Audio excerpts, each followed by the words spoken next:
President Trump taking the world stage today was the first day of the United Nations General Assembly. The president has a busy week ahead. Blaine Alexander has more from Washington. Blaine?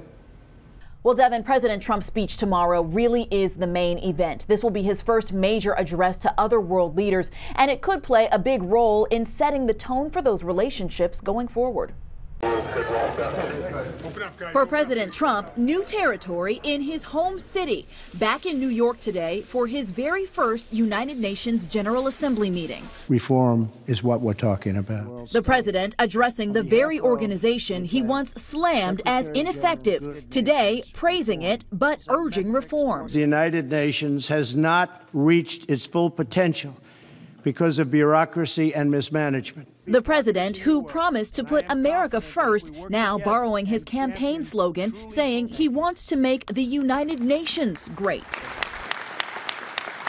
This afternoon, the president sat down with Israeli Prime Minister Benjamin Netanyahu. Today, a friend of mine for many years. Their goal, Middle East peace. We are giving it an absolute go.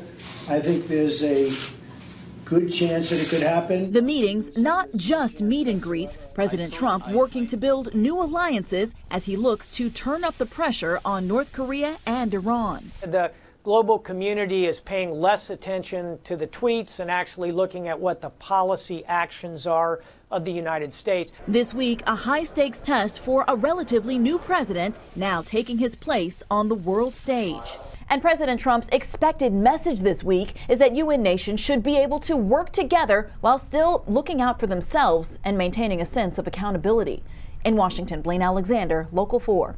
All right, Blaine, the president of Iran is also in New York for the UN General Assembly, and in an interview with CNN, President Hassan Rouhani had a message for the Trump administration. He says the U.S. would pay a price, the quote, pay a price, if the president makes good on threats to scrap the agreement that curbs Iran's nuclear programs. The president could take that action next month.